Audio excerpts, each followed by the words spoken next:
Welcome, and thanks for joining us today for our 31st episode of the Restaurant Dealmaker Show, where we discuss pertinent topics regarding the food and beverage industry with industry professionals. My guest co-host today is Joey Altman, who wears many hats: celebrity television chef, restaurant owner, author, culinary consultant, and guitar player extraordinaire. Joey started his restaurant career when he was 13 years old, washing dishes in a local diner in New York during the summer. Realizing then that the prep cooks were having more fun than he was, the next year he became a prep cook. And that's when he realized that he was going to become a chef. Joey was classically trained in France, cooked in New Orleans under Emeril Lagasse at Commander's Palace, and then Jeremiah Tower at Stars in San Francisco. And Joey has starred in over 600 television episodes with over 1,000 guest chefs. In 1998, he launched a television cooking show called Bay Chef, which has won numerous James Beard Awards. In 2021, he co-hosted Food Network's Appetite for Adventure, a series where gourmet food meets the great outdoors. And in 2003, he hosted Food Network's Tasting Napa, the back roads and hidden kitchens of California's wine country. Boy, that sounds sexy. He's been a partner in several restaurants, a consultant to the wine industry and to many famous restaurateurs, and has written a book titled Without Reservations: How to Build Bold, Creative, Flavorful Food at Home. In his spare time, Joey plays the guitar along with many of his chef friends. So without further ado, please welcome Joey as our co-host. So I'll begin by asking Joey the first question.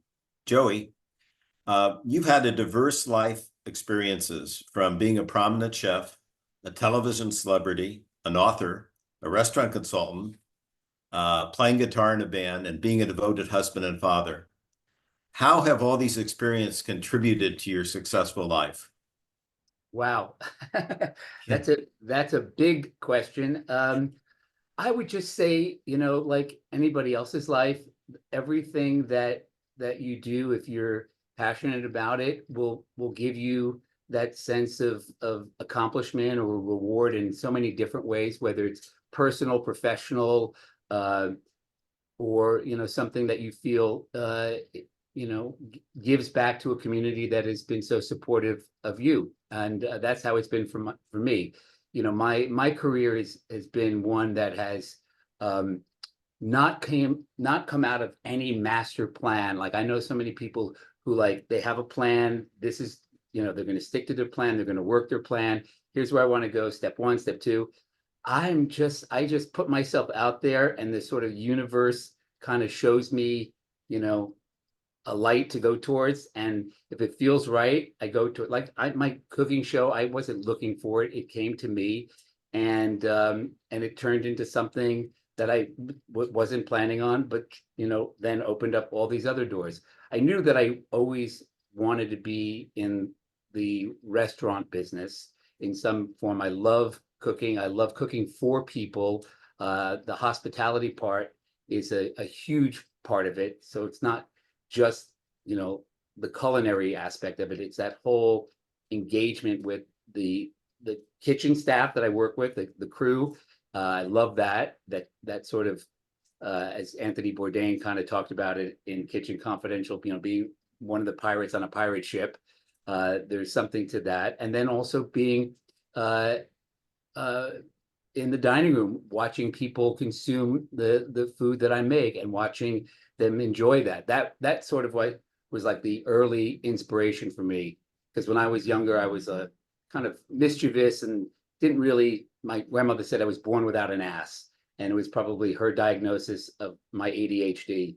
And so I was constantly trying to, I wanted to be a stuntman. I wanted to be a magician, a musician, trying all these things that were very kind of frenetic in my life. And then when I started cooking, that's when I started getting positive reinforcement, of positive feedback for what I was doing. And so that's kind of how I followed it. But all the things that I've done, whether it be cooking in restaurants, doing the TV show, playing music, they all are part of the formula of being with people that I like, enjoying what I'm doing and some semblance of people enjoying my efforts and getting something out of it as well, not just for myself. So that's the best way I can explain how my diverse career has been rewarding for me. So when you started washing dishes and you got into that environment of, so much people orientation between customers and the staff, et cetera, at what point did you determine that, wow, this is going to be the way I'm going to play the rest of my life, as far as a career and being involved, immersed in this, this culinary industry? What were the things that went off in your mind that sort of, sets you to make a firm commitment to pursue this, as a professional career? Well, it definitely wasn't when I was washing dishes. When I was Yes, washing that's dishes, how I started too. I knew that I liked the environment of the restaurant. I didn't like my job particularly. That's why when I saw the prep cooks, what they were getting to do and what their job was versus mine, I was like, I'd rather do that than this. So, but I enjoyed, like, I grew up in a small town. There wasn't a lot of options for high school work. There was, mowing lawns, doing delivering newspapers, and working in restaurants or hotels as a bellhop or something like that, which I also did. But when I was cooking, when I started to learn how to cook, I just really just enjoyed the creative part of it. I enjoyed knives and fire. What could be more fun for a young guy to be messing around with? Plus, I was surrounded by older people who at the time I kind of looked up to or felt at least I wanted to impress upon them that I could do it, because it was definitely a challenge, and it was something that I felt like every day there was like a sense of small accomplishments. So that's always a big motivator when you feel like you're learning and you enjoy what you're doing and you're getting better at it. And so, but it wasn't until really, even after I graduated culinary school, I mean, I love culinary school. I did really well in it. But when I went to France and I worked in a restaurant in Tarare and I butchered a whole wild boar with this chef, just he and I went to the market, got this whole animal, and we came back and we butchered it together and we broke it all down and then we made some stuff. That's, I had this moment like, this is it. This is so incredible. I just felt so connected to the craft, the spirit of being a chef and being connected to the process of going it to the market and getting real good products. Because when I was cooking before, back in even in culinary school, we would get stuff in boxes or cans, and it wasn't quite canned to the pan, but it was, we were using all dried herbs, and this was back in the early 80s. And so when I saw real product turning into like amazing plates of food, that's when like all these lights went on. And that's when I came back to the States. That's when I was all fired up, looking for restaurants that would sort of mirror that experience. And that's when I went to Boston and worked at the Harvest with Bob Kincaid. And I was very fortunate to get into that kitchen. And there, they were doing, we weren't getting whole animals, but we were getting real product, and we were doing, real cooking with all fresh ingredients, no cans, no dried herbs, no, I mean, we had spices, but we were, it was just as close to what I experienced in outside of Lyon, as since I was in France, like never before in the States. Mhm. So anyway. That's cool. So how have customers' taste changed from the time you started in the industry to today's customers' taste expectations? What have been the major changes that you've seen?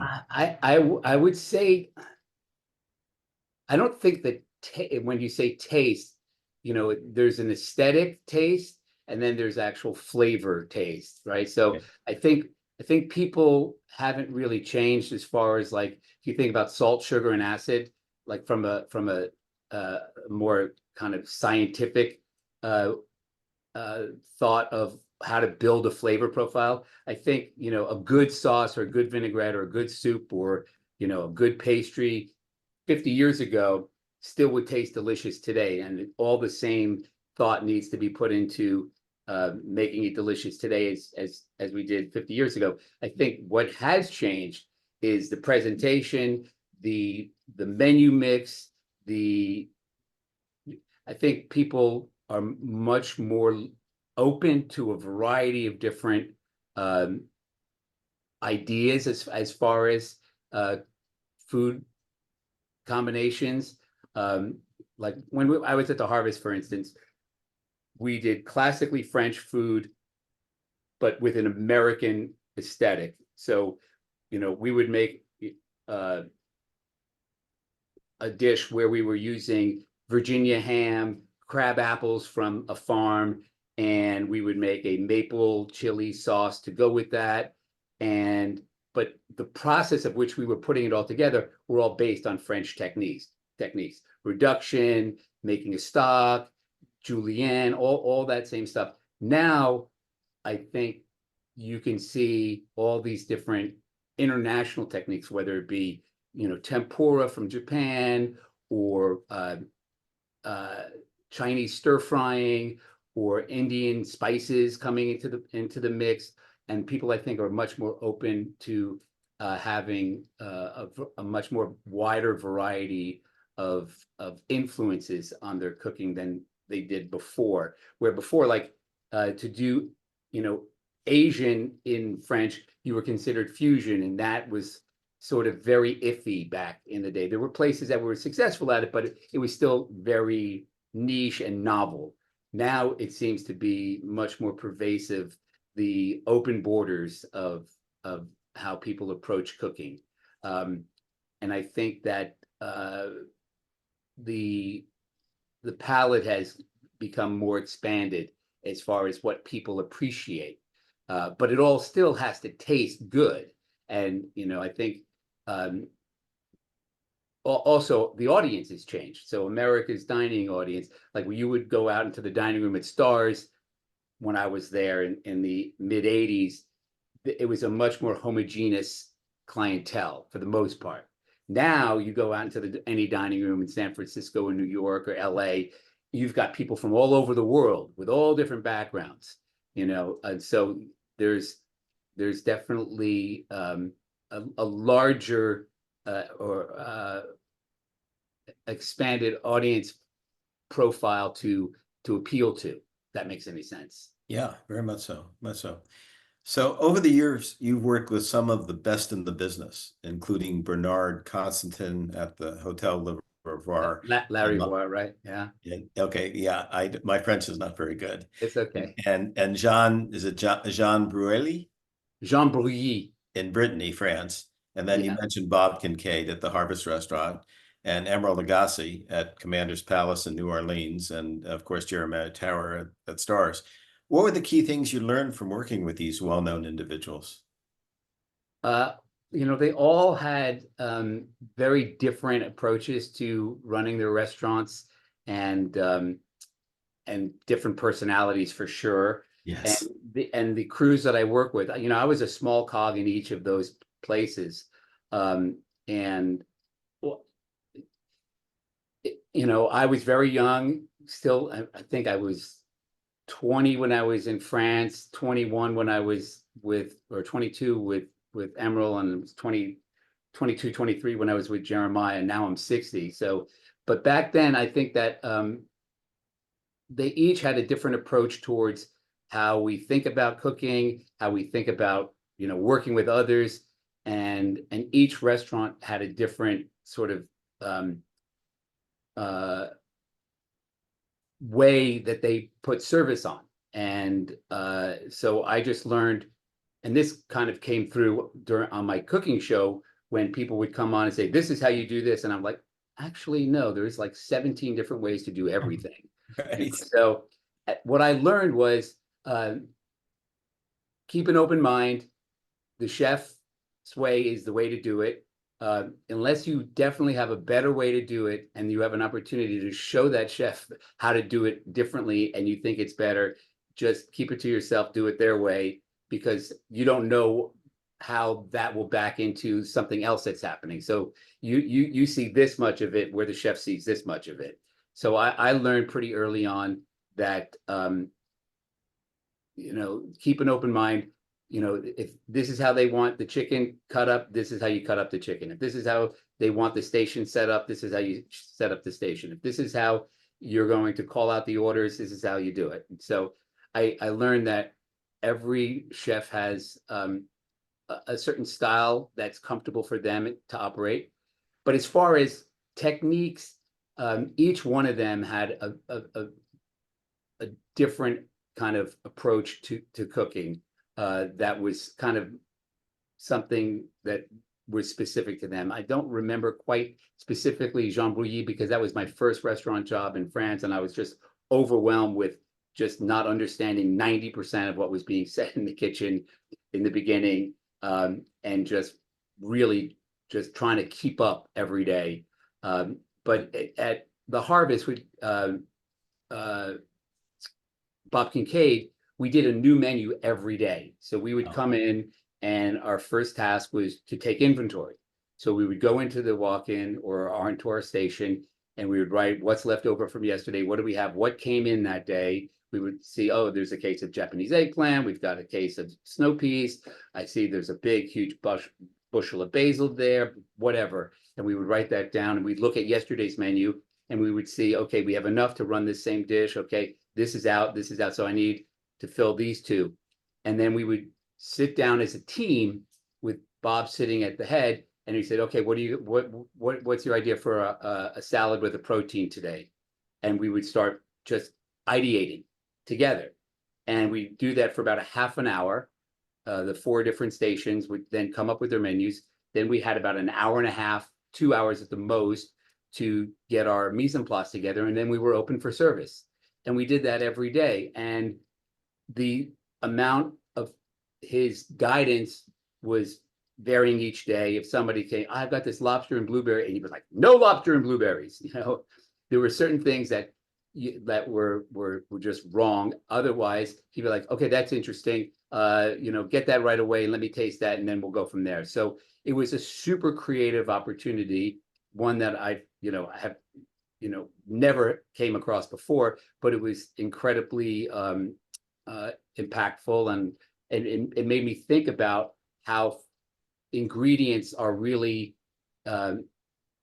sort of flavor frequencies. He didn't say it that way, but that's how I kind of processed it. As a musician, ingredients are certain notes, right? So I look at composing a dish or a component, whether it be a sauce or vinaigrette or a soup or even a whole dish, as creating a full tone, bass, mid-range, and treble, right? So a soup would be, the base of a soup would be the stock. The mid-range would be the vegetables and some of the aromatics. And then the treble would be the salt and acid. And if all of those were balanced, it would be a delicious soup. If you used water instead of stock, it'd have no base. It would be really thin. If you had no treble with no acid or no salt, it would be really flat and muddy. So, different ingredients, whether it be bell pepper or cucumber or whatever, those are playing certain roles in the flavor frequency. So that enabled me to think about, okay, I have these 7 ingredients. How can I put it together to make something that's going to be delicious and attractive? So that was a huge kind of learning opportunity for me. And then Stars, that also the same thing. So every day at Stars, we would have a new menu, but Jeremiah would write the menu. We would contribute some ideas, and or Mark Franz, the chef at the time, but it wasn't completely from us. But we had a lot of input, and it was very different style of food. Some of the things were kind of interesting, like their color was much more of an important role at Stars than it was at the Harvest, where he would look at it and go, okay, it needs red. Okay, what flavor is red? It's like, oh, red bell pepper, red tomato, red radish. It's like, because his aesthetic was also very visual, and which at the time I was like, that's weird. But then I came to appreciate that, and now I find myself doing that as well, but I never sacrifice flavor for color. Or, presentation is super important, but, first and foremost, it's gotta be balanced and delicious. But in the middle of those three restaurants you mentioned, Emeril Lagasse, that was a restaurant that had its, menu set. And that was more about how do you feed 700 people in 3.5 hours during the peak time. And that was in a kitchen that was constantly under duress because it was just it was a pressure cooker of a kitchen. And there was a lot of turnover because there was a lot of people coming and going. Most people, worked there for a year or so. The upper people were there forever. Those were the lifers, but it was a churn and burn kind of thing. But I was there, I think the first or maybe second season that Emeril was the chef there. So he was 28 at the time, I think. So he was kind of new. And Ella Brennan used to sit in a bar stool right in front of my grill station and just like watch me. Never like chatted with me. She would say hi or whatever, but just watch everything I did. And that was, certain nights was very unnerving. But I just learned that you've got to work fast and you've got to work clean and you got to be able to work under pressure. Yeah. Wow. So yeah, you seem like a very versatile person and with a personality that is incredibly positive. And I know not for everybody, I can tell you that. Okay, well, at least from my perspective and what you're saying and all the diverse, challenging people that you've worked with, because I know from my own personal experience, working in restaurants that you deal with some personalities that aren't, let's say, real desirable. And I know when you get the upper echelon of the chef ranks, there's a lot of ego and people are very adamant about, their way or the highway. Right. But you seem to be, extremely open and have a very outgoing, just optimistic outlook, at least from my perspective here. Because I haven't viewed you in the kitchen, but I just think from the way you're talking, it's just apparent that you've got a very unique personality and much more versatile than a lot of these high-powered chefs that I've encountered over the years. Well, one, I'm not a high-powered chef, so Well, I don't know. Some people think you are. No, I'm just I'm a passionate cook. I I don't think I could have ever been a Michelin star chef. I just don't have the that kind of drive or patience where the food, I mean, for me, the food is a way to make the customer happy and it's gotta be joyful.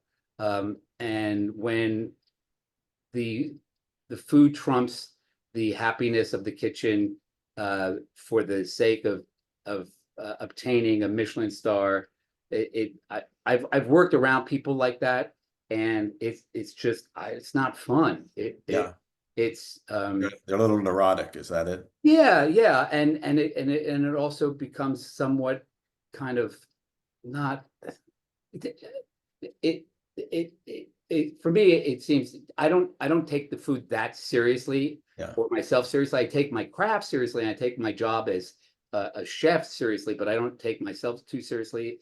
And at the end of the day, it's food. And I don't mean to belittle, I mean, I have so much respect for so many of the great chefs like, Thomas Keller, Daniel Boulud, Dominique Cran, and all these people who are really, very accomplished and talented. But for me, I look for creating an environment where my kitchen staff, like right now, my team at Hazy's, for the most part, none of them were line cooks before. They started with me, these either prep cooks or dishwashers, and they've come up over the last 2 years and now are doing beautiful work. I think we make great food. We get great reviews, and these guys and women feel like they're learning and they're doing a lot better off than they were before, and they're feeling they're working in an environment that is supporting them and training them. And while I could be doing more sort of advanced food if I had a more sort of sophisticated, professional, classically trained chefs on my brigade. Okay. But that's not what That's not your shtick. Yeah, I that's got not it. my shtick at the Yeah. moment, Yeah, I got it. No, yeah, I mean, yeah, I hear you. yeah. And that's sort of a good segue to the next question, because in addition to being a chef, you've also been a partner in several well-known restaurants. You know, you started as a partner in Miss Pearl's Jam House in the Phoenix Right. Hotel in San Francisco in 1989. And then you were a partner in Tiku's French Creperie in San Francisco in 91. And then a partner in the Wild Hare restaurant in Menlo Park from 99 to 2003. So what were the added challenges of being involved in the ownership versus being a chef without having any ownership interest in the business? What was that perspective change like for you? Well, if you ask any chef who opens their own restaurant, be careful what you wish for, you may get it. Yeah, Or insanity is the definition of insanity is doing the same thing over and over and expecting a different outcome. right. That's multiple restaurateurs like, oh, the next one will make money, the next one will be good, but it was definitely very satisfying to have ownership stake in Miss Pearl's Jam House. I felt, it gave me a different sense of responsibility and pride. But it also came with, responsibility that I didn't have before that, when, you're sitting down with your partners and you're looking at a spreadsheet and P&L, and you have to answer to certain things that you never had to answer to before. So, that was definitely a very big step in my development and my sort of attitude towards what I do, being more mature about it, realizing it's not just a restaurant, it's a business. And so if you really love your restaurant, it needs to be successful as a business so it could sustain. Unfortunately, we had, the earthquake very shortly after we opened. I think 9 months after we opened, we had the Loma Prieta earthquake. Yeah, That was in 89, wasn't it? 89, yeah. We Yeah. opened, in 89, in October 17th, Right. at 5:04 or 5:07, 1989. I kind of Right. remember it. I Right. was sitting in the bar with one of my partners, and another partner's niece was in the swimming pool in the courtyard of the Phoenix Hotel. And I just remember watching the waves crest over the edge of the swimming pool like this. Oh my And she was goodness. like, wee, wee. And I was like, and I ran into my kitchen realizing what was going on, and I started screaming, everybody out, and everybody was already gone. Yeah, yeah. And it was just really, it was very bizarre. So we were closed for 2 weeks because of that. And then when we got back open, as just like COVID kind of thing, it was like a slow coming back to life. So we lost a lot of momentum. We came out of the gate super strong. Rob Morris, an Examiner columnist, basically said I was the next coming. Watch out, Wolfgang Puck and Jeremiah Tower. Here comes Joey Altman, blah blah blah. Which was like, I was so freaked out about that because like, no, don't think that I was not ready for that kind of press. But that definitely kind of put me out there and got the restaurant really busy. And then we had the earthquake. So then it was sort of a slow rebuild after that. And then the other two partners kind of fell apart. So then it was just Chip Connolly and I, and he was not a restaurant person. And at the same time, my wife and I opened Tiku's in the Mission. So I was sort of dividing my time. And then after a while, I felt like Miss Pearl's was just, I had done everything I wanted to do there, and I wanted to do something more on my own, and not part of the hotel. So that's when I got fully involved with Tiku's. And then unfortunately, as marriages go, that kind of went south after about a year and a half. And then I went to the South Bay just to sort of start anew. And that's when I met some of my new soon to be partners in Wild Hare. So I did a consulting project, was a chef at a nightclub restaurant that was pretty successful. and it was right at the beginning of the big .com buildup. So we did like the Netscape IPO launch. We did Red Hat, Silicon Graphics. So like all the people who were at the beginning of the Silicon Valley, the .com boom, the first one, were all regular clients and then became investors in Wild Hair. And then as the .com went up, the .com went down. So we had a good 3 years, and then I got out of Silicon Valley and came back up to the city and just, again, had to reinvent. But at that time, I just started doing the Bay Cafe television show. Yes. And I was also working with Diageo Chateau and Estates. So I didn't have to find a restaurant job. I was able to do my cooking on the TV show, as well as doing cooking and hospitality stuff with the wine group. So I was sort of like the chef spokesperson for like 7 different wineries, and I got to do all these events and travel around the country. So I was living it was a great life, and that lasted almost 10 years. Yeah. Wow. Yeah. Just to play on that a little bit more, your consulting experience, as you mentioned, it included being a spokesman for Diageo Chateau and Estate Wines, working with the Tommy Bahama Group, opening an award-winning restaurant in Mumbai, India, with your cousin chef Alex Sanchez, to becoming the culinary director for George Chen to open San Francisco's largest Chinese restaurant, China Live. So how did I you was the culinary operations director. culinary operations? Yeah. Okay. So basically, yeah. So I'm sorry. Go ahead. Finish your question. So explain to us what that means, culinary operations director. Basically, George had his idea of the menu, Yeah. and how he wanted the food to look, and how he wanted the menu to, be with 3 different kitchens, or 4 really. So we had a Western kitchen in the middle of the restaurant.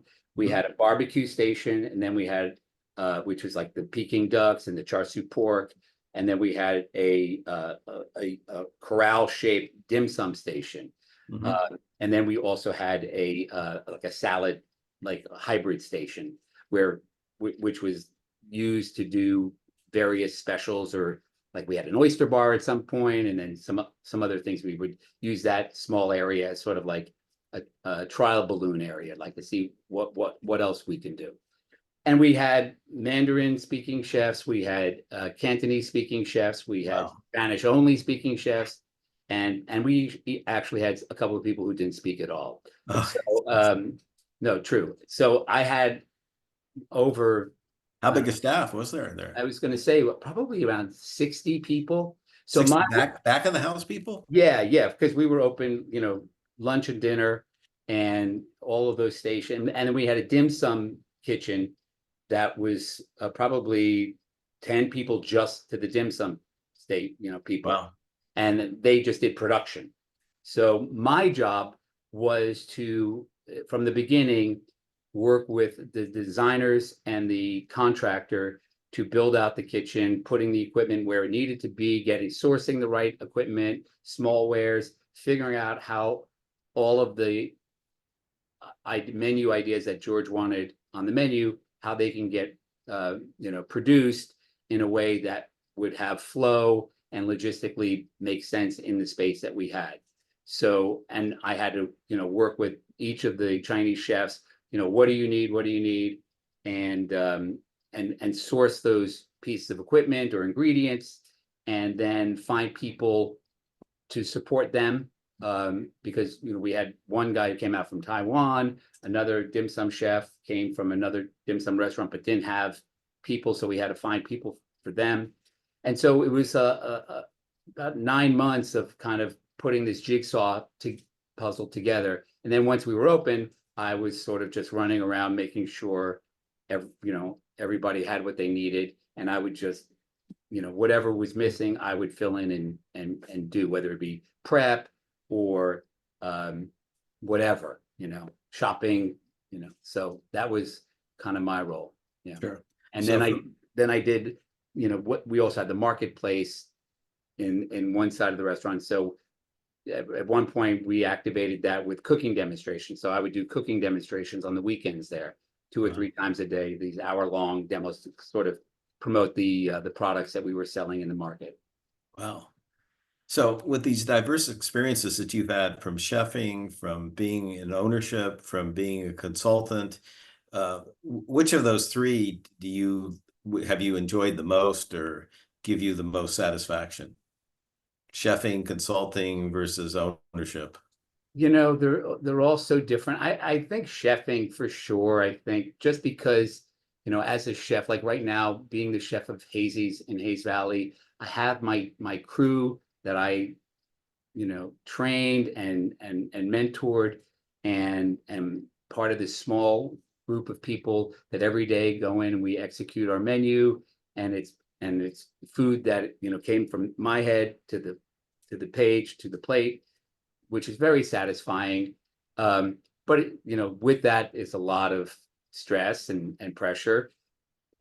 Consulting was super fun, getting to travel around, working with other people, kind of basically being the gilder of a lily, basically. So like Tommy Bahamas, they had a great concept. They have a great chef who's been with them for over 20 something years, Don Donnelly.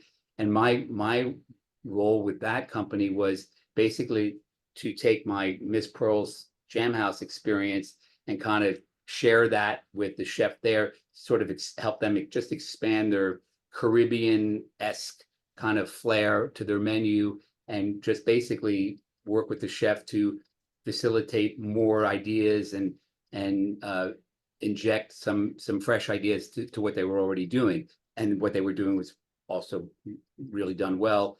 And just basically, I was brought in to support the chef that they had, which was great. I learned a lot from them, and it was great being able to contribute something to such a great organization, and very proud of that. And I had 50% off of Bahama clothing for that time being, so that was good. Though my wife doesn't like the clothes, so I have to wear them when I'm not with her. But I like it. It's nice. Anyway, so each of those projects, were very interesting in different ways. But I have to say, being a chef of a restaurant, even if it's not my restaurant, having my team, my crew is definitely probably the most satisfying. And also being able to walk in the dining room and speak with and meet my guests and clients in the dining room.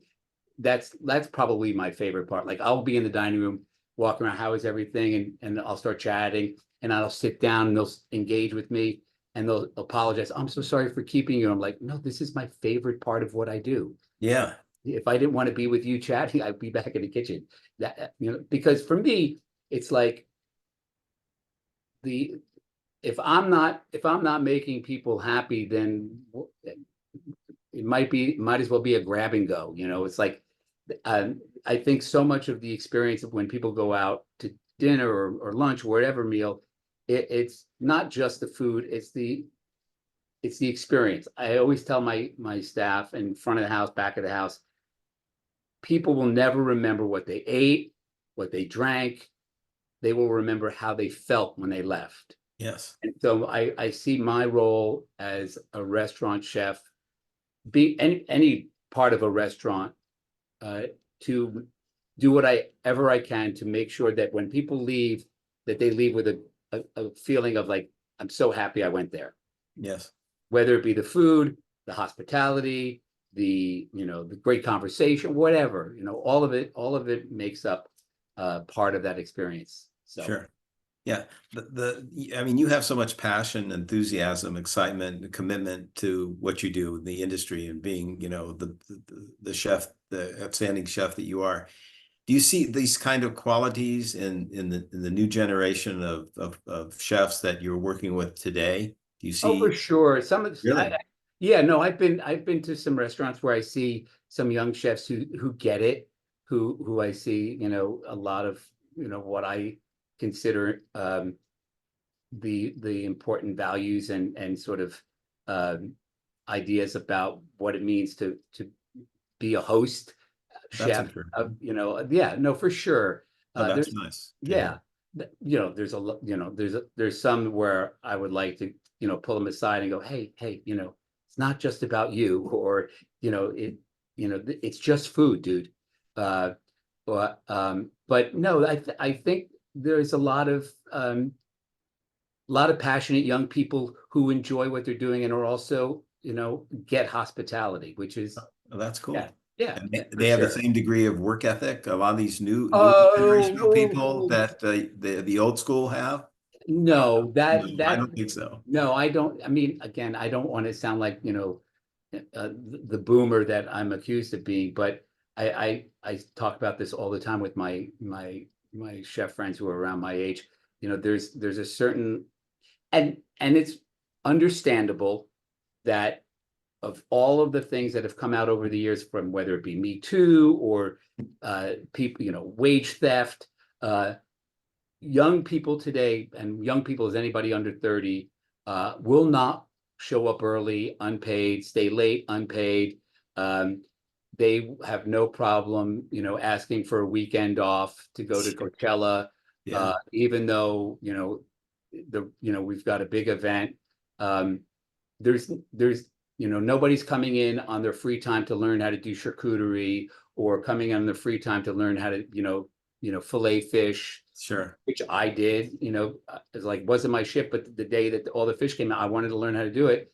I came in and did it for free. Right. Of Because course. that was the opportunity that I had. Yeah. That's not there. Yeah. Granted, San Francisco is a place where you can't really afford to do any work for free. Yes. Because, literally every person in hourly employee in my restaurant, I'm sure it's very similar to every other restaurant for the most part, has two jobs. So they're either working from 8 or 9 to 2 to or 3, and then racing off to their night job. And so it's really challenging for people to get a staff that could do a 10-hour thing. You can't really keep people more than 6 hours now, because they have to get to their next job, because that's what it takes to afford to live in San Francisco, is to have 2 jobs. So that is a huge change in the dynamic of managing and building a team in San Francisco. Sure. I got it. Yeah, I got it. Makes sense. In my genre of restaurant, I don't Yes. know how it works for, say, a Michelin star restaurants, where maybe they can afford to pay people more, or maybe they don't have to pay people more because people are using that as a stepping stone to their own. If you work at Quince, you can write your own ticket afterwards, so you can get people, or the French Laundry, where people will work for minimum wage, 12 hours a day, because they know after a year they can go wherever and raise Move up money. the ranks. Yeah, Sure. what I mean? Got it. Yeah.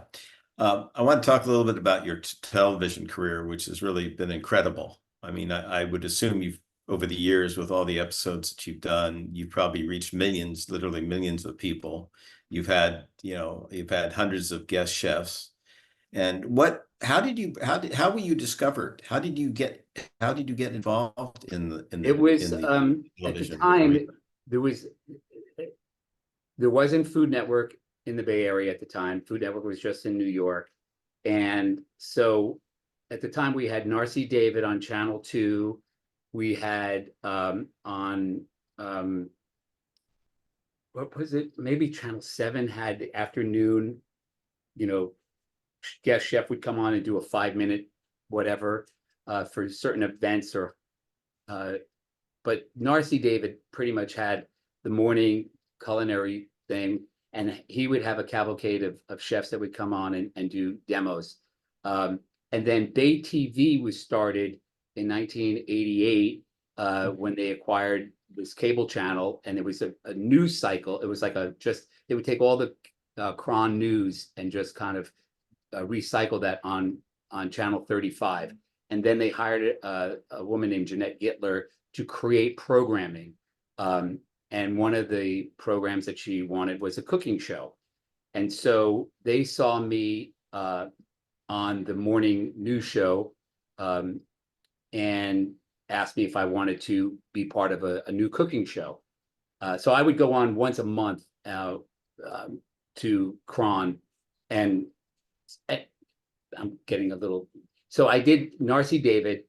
they saw me on Narcy David, asked me to come onto the Cron News morning program. Once a month, I would do a cooking demo. And then they created Bay Cafe with the idea of having a chef and Michael Bauer. And Michael Bauer at the time was doing his shadow reviews on Thursday nights. And they said, you and Michael Bauer would kind of co-host this cooking show. And I was like, thank you so much, but no, I can't, separation of church and state. I still have a restaurant and he's the main reviewer. And it would be really awkward. Yeah, tell the audience who Michael Bauer. Tell them who he was, because he was the preeminent. He was a legend in our times. He still kind of is. He was a preeminent food critic for the San Francisco Chronicle, right? And his review could make or break a restaurant. Sure. And I've seen him take down great chefs, and I think this is the sort of the modus operandi of most critics is you have two missions: either discover the unknown talent and be the one who delivers them to the zeitgeist, or take somebody who's a made person and tell everybody why that person doesn't deserve to have the reputation that they have, bring something down. So those are because if you're just going out like, this great chef is great, that's like, okay, tell us something we don't know, or this place is just okay, that's not interesting. So those are the two things. And Michael Bauer was amazing at both, how he wrote and how he was able to, really engage the reader, and make them have strong feelings either way, was very effective. And so I was kind of, there were most people in my, most chefs were leery of getting close to Michael Bauer. So I didn't, I kind of said, thank you, no, thank you. And then I don't know how long it was, but they came back to me and said, so he's going to still do his thing. We'd like to give you this opportunity to launch this show, Bay Cafe. They gave me a producer. And they didn't know what the format was going to be. So this producer and I just kind of came up with our own format, like a magazine format, where I would, introduce the show with a guest chef, and then the guest chef would go away and I would do my own thing. And then we would go up and do another segment that maybe had something or not anything to do with that. And then we would do a closing short segment. So it was like a 4 segment because we had built-in commercial slots that we had to take, into consideration.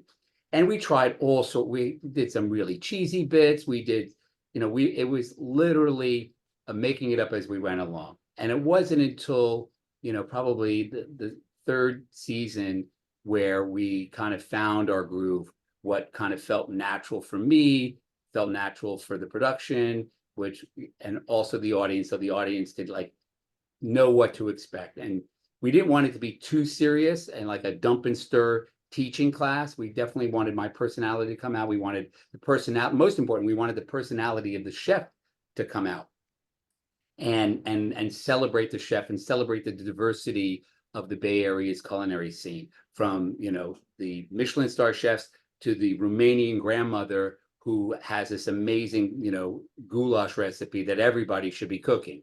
So we had guests on there that weren't in the restaurant business, that were friends of friends of friends who just were, great characters.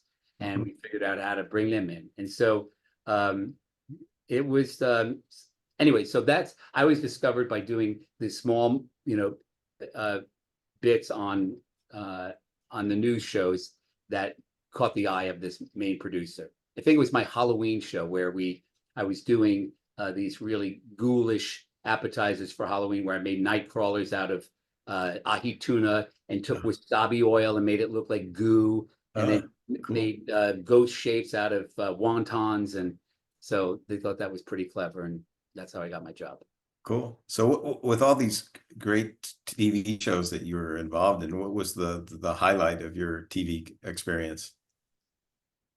Boy, so many people. Just the whole getting to meet the number of people that I got to meet in the industry that I never would get to actually work with or get to know, because we're all sort of, siloed in our own restaurant kitchens. it just was such an incredible opportunity and reward, I guess, for lack of a better word, to get to meet and cook with John George, Daniel Boulud, and everybody in the Bay Area. And so it used to be I couldn't go out and not know the chef in the restaurant, and so it was just great being that intimate with the community that I was part of. At the same time, it was really a great honor to be able to offer something to these chefs, like this platform to promote them, which, was a great position to be in. Like when I came knocking at your door, it wasn't asking for a gift certificate or a free meal. It was like, hey, I'd like to promote you and help your restaurant. So that was always met with like, hey, Joey's here, which is always nice to hear, as opposed to Joey's here. Yeah. So you were the mitzvah man in the exactly in the culinary world, right? Exactly. I was for the audience that doesn't know what mitzvah means, it means good deed. So I was the gift that kept on giving. Deeds. Yes, very much so. So a number of chefs who went on to have, like Chris Cosentino and other Elizabeth Faulkner, Bay Cafe was their sort of trial balloon, or their first, time doing television, that launched their own, television careers and media careers. So it was great to. Well, you did it. You had an incredible run, and your name is very well respected, and people talk about you all the time from the conversations I have with restaurant owners. So you really made a mark in the industry with your TV career. It's good to know. I feel very proud of my career. It's not over. For sure. This industry is not one that makes it possible to retire early, like tech industry is. So, but that's okay. I'm just so blessed to still be healthy, still enjoy what I do, and still have opportunities to do what I do. And I'm always sure that the next thing I'm going to be doing, I have no idea what it is. It's everything that has been significant in my life has been a left turn out of nowhere that wasn't expecting it, but it was an opportunity that I was smart enough or stupid enough to say yes to. So hopefully some of those are still around the corner. Sure. So what would you like your next chapter to look like? Very lucrative. No, I don't know. I'm honestly, if there was an opportunity to do more television or media in some way, that would be great. I'm not a self like a lone wolf person to like create my own content and go on TikTok, and that to me, that's not. I would rather be called up by somebody who's got a production company, say, hey, you'd be good front man for us, or we think you're the missing wheel in this. That would be great. So if there's somebody out there that's looking for a good front man, give me a call. I'm available for that. I will certainly keep that in mind. Oh, okay, good. For sure. But as far as I still have this concept that I would love to do, that I was about to do when COVID kind of took the wind out of my sails, for my Jewish Mexican mashup restaurant. My wife is Mexican, I'm Jewish, and I came up with this concept in this beautiful space that was going to be it was basically going to be a high-end Mexican restaurant with a big, huge, expansive tequila mezcal bar. And then a friend of mine who I have regular dinners with said, I was looking for a Latino chef to be a partner with me. And because I didn't want to be accused of being a cultural appropriator, said, well, just do Jewish food. And then I thought about Jewish Mexican food. And it occurred to me that, if you take Sephardic Jewish cooking and Latin cooking, and you did a Venn diagram, it's like this. There's so much overlay, and there's so much interesting things that you could do. And then I created this menu that just using tahini in tacos and using moles in briskets and there's actually a huge Jewish population in Central America and Mexico cities, particularly, that I was super excited about it. And then I came up with this name Eloy, which just, Great name. cherry on the cake. And I was like, and then this wonderful designer, Alyssa Herman, who's Jewish Mexican, which I didn't know until I engaged her design services, came up with a logo with two llamas wearing yarmulkes, and llamas and yarmulkes needs to happen. And it was just beautiful and so cute, and just captured the whole spirit of everything I wanted to do. So hopefully my wife will let me one day take another step, execute it. Yes, for sure. Well, I'll be a customer, that's for sure. Yeah, no, every time great. I tell people about it, they get super excited and like, where is that? It's like, it's in my head right now, but we'll see. Okay, and any restaurant investors out there in the audience, you got a great concept and a great operator here. So Yep. let us know. We'll be happy to hook you up. Well, Joey, I want to acknowledge you for the leadership contributions you've made to the hospitality industry. As a celebrity chef, you've reached millions of people on television, which has undoubtedly encouraged the viewers to eat out more often, which has strengthened the hospitality industry. You've trained hundreds of chefs throughout various parts of the world, and you've been a role model to all of those that have the opportunity to work with you throughout the past 4 decades. I also want to thank you very much for the informative presentation that you made today, and I want to wish you best wishes for continued success. If the audience wants to get in touch with you, anybody in the audience, what's the best way to reach you? Joey Altman at Gmail. Okay, Joey Altman at Gmail. Got it. So if you have any questions from the presentation today, please email me at steve@restaurantrealty.com, and I will respond to you shortly after the show. Our future remaining co-hosts for this year include Brandon Robinson, who's the CEO of Tipsy Pit, which is a Northern California multi-chain mini putt golf courses with pubs. And Brandon has a very interesting background, having been the founder of Soul Med Spa as well. Our other speaker will be Scott Greenberg. He's a former multi-unit franchisee of Edible Arrangements. He's also a keynote speaker and author of The Shift Show and The Wealthy Franchisee. And we'll be announcing our lineup of Restaurant Dealmaker co-hosts for 2025 in the near future. I want to thank you very much, Joey, for joining us today. If anybody wants to reach me, I can be reached at steve@restaurantrealty.com. And you can call me toll-free at 888-995-9701. I want to close by wishing everyone to make sure they take care of yourself, take care of others, and stay well. And thank you for joining us today. And Joey, it's been a real pleasure. Steve, I want to thank you for this opportunity. I really appreciate it. And again, thank you and your partners for having me. It's been a real honor. And it sounded like my mother wrote that closing piece for me. That's from the heart. So I really appreciate the kind words. Well, thank you. Thank you very much. And best to you. Stay well. Likewise. Best to you. Take care. Well, all right. Ciao. Thank you all. Bye-bye. Take care.